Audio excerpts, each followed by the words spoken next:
Makalipas ang ilang sandali, isa-isang ipinakilala ang lahat ng Demon Lords na dumalo sa Walpurgis. Matapos nito, bilang host ng pagpupulong, nagpasalamat si Clayman sa lahat ng dumalo sa gabing ito.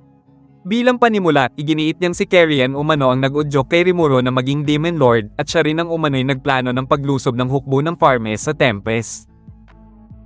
Kasama ang hukbo ni Carrion, nakipagsanib puwersa ang Tempest upang talunin ang hukbo ng Farmes. Matapos magtagumpay ang dalawang panig laban sa Farmes, dito na idineklara ni Rimuro ang kanyang sarili bilang isang Demon Lord. Upang mas idiin si Rimuro, pinaratangan din ni Clayman ito na pinatay ang kanyang tauhang si Mulan at nagpanggap pa siyang biktima sa pagsasabing nakipagsabuatan umano si Rimuro kay Carrion upang siya rin ay patayin. Ayon kay Clayman, nang malaman ni Milam ang umano'y pagtataksil ni Carrion, hindi nito napigilan ang galit at napatay umano ang kapwa Demon Lord. Pagkatapos nito, binalaan ni Clayman ang lahat ng Demon Lords na mag-ingat kay Rimuro sapagkat nagpapanggap lamang umano itong isang Demon Lord upang dungisan ang dangal at reputasyon ng kanilang kapulungan. Sinabi ni Rimuro na pawang kasinungalingan ng lahat ng paratang ni Clayman laban sa kanila ni Carrion. Ipinaliwanag niyang ang pagsalakay ng Farmes sa Tempest ay bunga ng sariling kasakiman ng kaharian. Ibinunyag din niya na buhay pa si Mulan at kasalukuyan niya itong pinangangalagaan. Ngunit mariin pa rin kumontra si Clayman, iginiit niyang matapos patayin ni Rimuro si Mulan ay sa kanya ito nilagyan ng isang evil spirit upang mapasailalim sa kanyang kontrol. Dahil dito, ipinakita ni Rimuro ang ebidensya ng sapilitang ginawa ni Clayman si Yamza na maging Karabidis, pati na rin ang pag-uusap ni Tyr at Footman tungkol sa kasabwat ni Clayman sa likod ng kanyang plano. Gayunpaman, mariing itinanggi ni Clayman ang lahat ng paratang. Ngunit sinabi ni Rimuro na natalo na niya ang lahat ng tauhan ni Clayman, kaya ito na mismo ang kanyang isusunod. Sinabi ni Clayman na huwag maniwala kay Rimuro at sinabi nitong si Rimuro rin ang Some-Ire sa selyo ni Veldora upang maging kasangkapan nito upang wasakin ang hukbo ng Farmes. Ngunit dahil dito, nabuking siya ni Dagruel. Ipinaalala nitong kanina lamang ay iginiit ni Clayman na nagtulungan sina Carrion at Rimuro laban sa Farmes. Kung si Veldora nga ang tunay na Some-Ire sa hukbo, wala nang dahilan pa ito upang magpaligoy-ligoy pa. Dahil sa sinabi ni Dagruel, sunod-sunod na ang naging palusot ni Clayman. Iginiit niyang isa lamang mababang uring slime si Rimuro na nagkataong nakakuha ng Demon Lord Seed, at ginamit pa umano si Veldora upang maabot ang pagiging Demon Lord. Dagdag pa niya, nararapat lamang na puksain si Rimuro dahil sinisira umano nito ang dangal at reputasyon ng kanilang kapulungan. Dahil wala ni isa sa mga Demon Lords ang nakumbinsi ni Clayman, ibinunyag ni Rimuro na magkaibigan sila ni Veldora. Idinagdag pa niyang si Phobio mismo ang makapagpapatunay na si Clayman ang nag-udyok dito na maging Karabidis. Iginiit ni Rimuro na walang anumang matibay na ebidensya si Clayman laban sa kanya. Dahil dito, biglang naglaho ang mesa, hudyat na handa na siyang durugin si Clayman sa labanan. Sinubukan pa rin kumbinsihin ni Clayman ang iba pati si Guy na huwag pahintulutan ang marahas na aksyon sa Walpurgis. Ngunit sinabi ni Rimuro na ang alitang ito ay sa pagitan lamang nilang dalawa. Ipinaliwanag din niya sa lahat ng Demon Lords na wala siyang interes sa titulo ng Demon Lord. Ang tanging hangarin niya ay ang mapayapang pamumuhay ng Tempest kasama ang mga tao. Kaya naman, sino man ang magtangkang sirain ang kapayapaang iyon ay handa niyang gawing kaaway. Dahil napatunayan ni Rimuro ang kanyang panig, sinabi ni Guy na patunayan din ito ang sarili sa pamamagitan ng pagtalo kay Clayman dahil sa tingin niya ay karapat-dapat naman itong maging isang Demon Lord. Tinanggap naman ni Rimuro ang hamon bilang pinuno ng Jure Tempest. Gayunpaman, nanatiling matapang si Clayman sapagkat balak niyang ipaubaya ang laban kay Milam. Dahil dito, nagulat ang lahat ng naroon. Wala namang naging pagtutol si Guy hanggat kusang loob na nais tumulong ni Milam kay Clayman. Bagamat nag-aalala si Rimuro, pinili niyang lakasan ang loob dahil determinado siyang iligtas si Milam. Pabor din ito sa kanya sapagkat kung si Clayman lamang ang kanyang makakalaban, madali lamang niya itong babalagbagin. Dahil dito, nainis si Clayman. Ngunit bago pa ito makakilos, bigla na lamang siyang pinagsasapak ni Xian ng sunod-sunod. Dahil dito, kumilos na ang mga kasamahan ng dalawang Demon Lord na sasabak sa labanan. Matapos pumwesto ang magkabilang panig, napansin ni Rimuro na kulang ang kanilang bilang upang tapatan ang grupo ni Clayman. Ngunit huli na ang lahat. Sa isang kumpas lamang ni Guy, biglang lumawak ang espasyo sa loob ng barrier na nagsilbing entablado ng kanilang labanan. Sa pagsisimula pa lamang ng laban, agad na pinakawalan ni Milam ang napakabilis na suntok laban kay Rimuro na kahit si Raphael ay hindi ito nagawang masundan. Napagtanto ni Rimuro na wala siyang pagkakataong makapag-counter-attack kaya't ang tanging paraan upang matapos ang laban ay ang sirain ang kumokontrol sa isipan ni Milem. Samantala, iminungkahi ni Ramírez na pasamayan si Beretta sa panig ni Rimuro, ngunit tumanggi si Guy dahil bawal makialam ang attendant ng ibang Demon Lord. Nagpumilit si Ramírez at itinuro si Milem bilang halimbawa. Dahil dito, ipinaliwanag ni Beretta na si Rimuro rin ang kanyang master at ipinagkatiwala lamang siya kay Ramírez. Kaya naman, nakiusap siyang payagan siyang lumaban upang masaklian ang kabutihang loob ni Rimuro. Naunawaan ni Guy ang dahilan ni Beretta at bilang pabor para kay Ramírez, pinayagan niya itong sumali sa panig ni Rimuro. Matapos magpasalamat ni Beretta, natanong ni Guy kung saang angkan ito nagmula. Ibinunyag ni Beretta na isa siyang dating Greater Demon.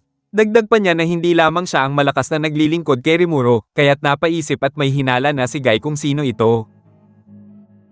Naunawaan din ni Guy kung bakit hindi natakot si Beretta na makipag-usap sa kanya. Sa huli, binuksan niya ang barrier upang makapasok ito sa labanan. Dahil sigurado na si Guy na si Diablo ang tinutukoy ni Beretta, lalo pang tumindi ang interes niya kay Rimuro. Nais niyang malaman kung bakit pinili ng isang primordial demon na maglingkod sa isang slime. Dahil nahihirapan si Xian na tapatan ng golem ni Clayman, agad na inutusan ni Rimuro si Beretta na tulungan siya.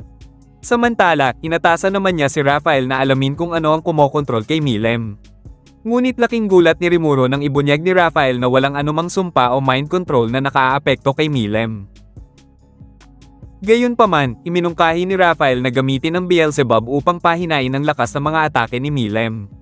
Nang magtagumpay ito, sinamantala ni Rimuro ang pagkakataon upang ipagpatuloy ang kanyang plano. Ngunit lingid sa kanyang kaalaman, isa pala itong patibong ni Milem.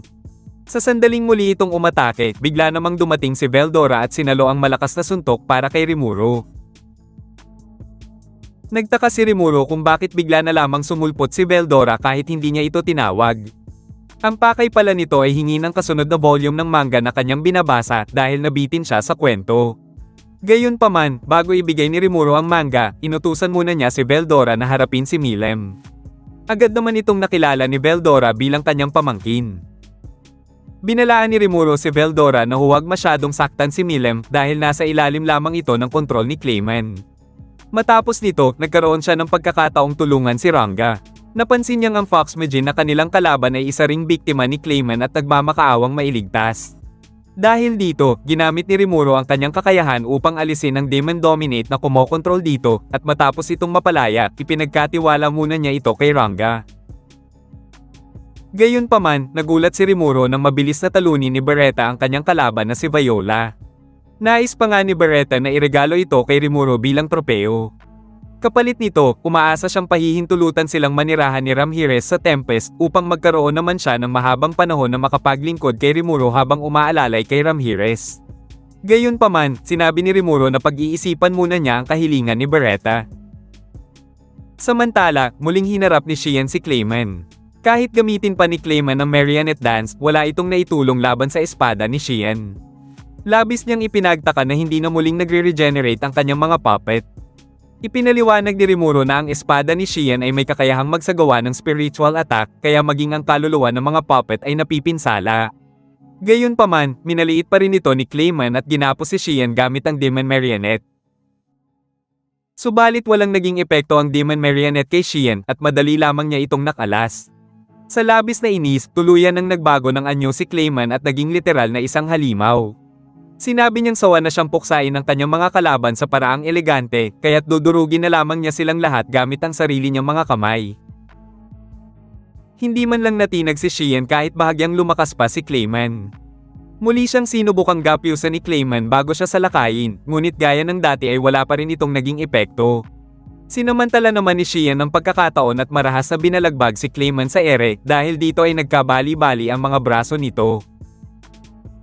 Sa mga sandaling iyon, sinubukan ni Clayman humingi ng tulong kay Milem. Ngunit laking gulat niya nang makitang abala itong nakikipaglaban kay Veldora at halos magkapantay lamang ang mga ito ng lakas. Dahil dito, inutusan ni Clayman si Frey na tumulong, ngunit tumanggi ito at sinabing hindi siya maaaring makialam hanggat wala ang pahintulot ni Guy. Dahil dito, inutusan ni Clayman si Milem na gamitin ang Stampede upang lipulin ang lahat ng nasa loob ng barrier. Ngunit tumanggi si Milim at sinabing hindi niya kayang saktan ng kanyang kaibigang si Rimuro.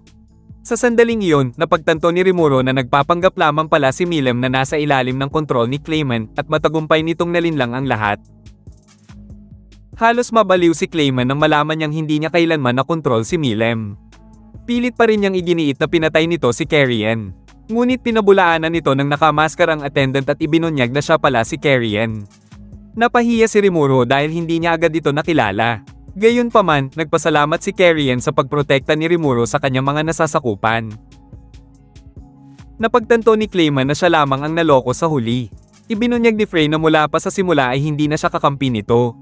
Dahil dito, lalo pang nag-alab ang galit ni Clayman at sinubukan niyang sugurin si Frey. Ngunit bago pa siya makalapit, inutusan ni Rimuro si Shien na tapusin ang laban at muling pinabagsak si Clayman. Matapos ang laban, inalis na ni Guy ang barrier at ibinalik sa dati ang bulwagan. Inamin naman ni Frey na bagamat nag-alala siya sa umpisa, naniniwala siyang hindi kayang kontrolin si Milim ng ganoon kadali. Samantala, masayang nilapitan ni Carrion si Milim nang makitang ligtas ito. Ngunit agad niya itong sinita na kung isang laro lamang ang lahat kay Milim, bakit siya ay halos patayin nito sa balagbag at pati ang Year Azania ay winasak. Dahil wala nang maipaliwanag pa, sinabi ni Milim na si Clayman ang dapat sisihin at ang may pakana sa sigalot na ito. Gayunpaman, napawi rin ang inis ni Carrion nang ipaalam ni Rimuro na ipinaghiganti siya ng 3 Biscuiteers laban kay Clayman. Idinagdag pa niyang tutulong ang Tempest sa muling pagtatayo ng Year Azania. Dahil dito, nagpahayag ng pasasalamat si Carrion at nangakong magtutulungan ang Year Azania at Tempest para sa ikauunlad ng kanilang mga bansa. Matapos nito, ipinahayag ni Frey at Carrion na hindi pa rin mapapatawad si Clayman dahil sa pagmamanipula nito kay Milim at sa pagwasak sa Year Azania. Sa mga sandaling iyon, naalala ni Clayman ang mga payo ni Laplace. Naalala niya sa kanilang grupo, siya ang pinagkatiwalaan ng kanyang mga kasama na maging Demon Lord, ngunit sinayang niya ang pagkakataong iyon at kinalimutang humingi ng tulong sa kanila. Dahil dito, napagtanto niyang ito ang bunga ng makasarili niyang desisyon. Sa pagkakataong ito, naalala ni Clayman ang una niyang pagkikita kay Yuki. Sa kanilang pag-uusap, nalaman niyang layunin ni Yuki na angkinin ang mundong ito, kaya humingi ito ng tulong sa Harlequin Alliance. Bilang kapalit, nangako siyang bubuhayin ng kanilang pinunong si Kozerim. Naalala rin ni Clayman ang naging payo ni Kozerim noon na huwag niyang gagayahin ang mga pagkakamaling nagawa nito. Sa gitna ng kanyang desperasyon, nakiusap si Clayman na hindi pa siya maaaring mamatay at hiniling na pagkalooban siya ng higit na kapangyarihan. Dahil dito, dininig ng Voice of the World ang kanyang hiling at ginamit ang mga kaluluwang naipon niya noon upang simulan ang kanyang awakening. Inaasahan na ni Rimuro ang mangyayaring ito dahil naisip na ni Raphael nung umpisa pa lamang ang posibilidad ng pag-awaken ni Clayman. Dahil dito, nagpasya na si Rimuro na tuluyan ng tapusin ang kanilang tunay na laban. Habang hinahamak ni Clayman ang lahat ng nasa bulwagan, nahulaan na ni Raphael ang kanyang balak na pasabugin ang buong bulwagan at gumawa ng lagusan upang makatakas. Kaya bago pa niya ito maisigawa, agad siyang ginamitan ni Rimuro ng Beelzebub at napigilan ang kanyang plano. Inamin ni Clayman na malakas si Rimuro, ngunit iginiit niyang ipaparanas niya rito ang tunay na lakas ng kanyang kapangyarihan. Agad siyang umatake gamit ang Demon Blaster, subalit walang naging epekto ito dahil nilamon lamang ng Beelzebub ni Rimuro.